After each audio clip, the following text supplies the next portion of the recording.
When I was 15, Ray William Johnson was the most subscribed channel on YouTube. I feel it necessary to say now that he was not the YouTuber this story is about, but I feel this is important to include for context. Doing some research for this post, he was the first YouTube channel to ever reach 5 million subscribers, so he was very popular at this time. In his show, he reviewed viral videos, and as a teenager, it was one of my favorite things to watch. Every week, he picked one subscriber video to provide the comment question of the week, to which his subscribers would provide responses in the comments section. A friend and I thought we had a great question, featuring her new baby iguana, to ask and sent it in every week after filming it. By the 4th or 5th week, our video was selected and aired on that week's show. In hindsight, there definitely wasn't that much traffic coming into my account, but at the time, it really felt like it. I had 30-some messages in my message box at a time and quite a few comments on the original video. I can confidently say let's not meet to anyone in that comment section, garnering such classy comments as "I'd tap the both of you." At the same time, I would do both, and the iguana can watch. I'd totally do the girl on the left, and of course, the classic, "I love you, girl on left." Gross. My friend, at the time, was 13 years old, and my message box did not look much different. Now, as a teenager with low self-esteem, I was so pleased with a lot of this new attention. I was actually taking the time to respond to a lot of my messages, ignoring the disgusting ones, thanking people for congratulating me on getting picked, and occasionally starting up a conversation with some internet strangers. One of the most common questions I got asked after this video was, "How old are you?" And of course I offered up that information because, why wouldn't I? One specific person sticks out, because he continued talking to me consistently. Every day I would have messages from him and I would respond. He was just chatting. Just being nice, I thought. He had a YouTube account, small, but had a couple thousand subscribers. Having had 11 myself, all of which being my friends, I thought it was so cool that his channel was successful. He asked me how old I was. I told him 15. He told me he was 21. It was initially quite tame conversation, but after a few weeks, he asked me for my phone number. I'm naive. I gave it to him because he was nice and he didn't live anywhere near me. From what he told me, we lived several states away. Then he texted me. All the time. He tried calling me. Around here is where I started getting creeped out. He began talking about wanting to meet me. Now, at this point I'd seen To Catch a Predator in school. I started getting somewhat suspicious. I never gave him more information than the state I lived in and my first name. That seemed innocent enough.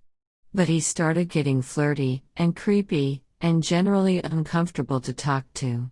I slowly stopped responding, ignored the phone calls, said I was busy. Then he found my social media accounts and tried talking to me there. I told him I had gotten a boyfriend, a lie, but he still sent some generally discomforting messages, especially looking back. This guy made me so uncomfortable that even thinking about it now or seeing his username makes me feel nauseated and tense. The message that really got me, the one that finally scared me enough, and the one I actually can remember after all these years, said, "I'm going to come to Ohio and find you. And when I finally do, I'm going to hug you so hard. I'm going to squeeze and squeeze until your eyes pop out of your little head." I never told my parents, but I was lucky enough to be able to get my phone number changed. I started getting paranoid he would find me, checking the locks, closing the curtains. I removed him some social media, changed my usernames and display names to make myself harder to find, because, I was a teenager and my priorities were to be in contact with my actual friends all the time. Surprisingly, it got quiet for a while, and slowly I gained some feelings of safety back. I actually even started a new YouTube channel at the recommendation of some friends and started putting myself out there again, doing more media production, which I love, and garnering a small following of around 1,200 strangers, none of whom have ever made me feel so unsafe, thankfully. A few years down the road, I was starting freshman year of college.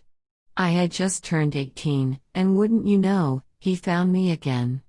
Followed me on all social media, sent me messages again, posted some comments on my old YouTube channel, all at once. I felt absolutely sick.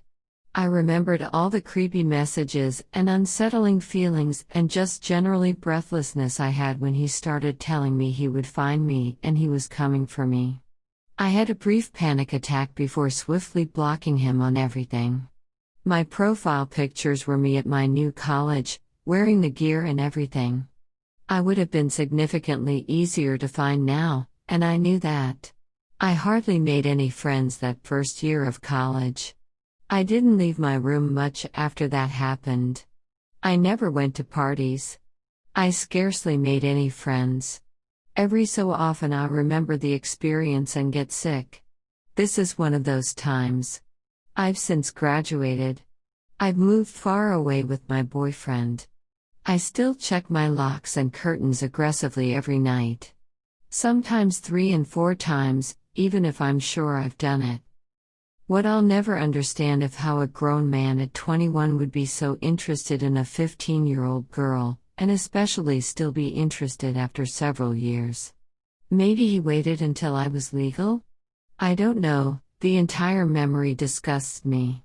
He still posts to that YouTube channel, and all I can think about is how he tried to get with me when I was a minor, a child. He was a predator. He took away my sense of safety. And up to this point, he's certainly on my top 10 list of people with whom I hope I never ever have an encounter again.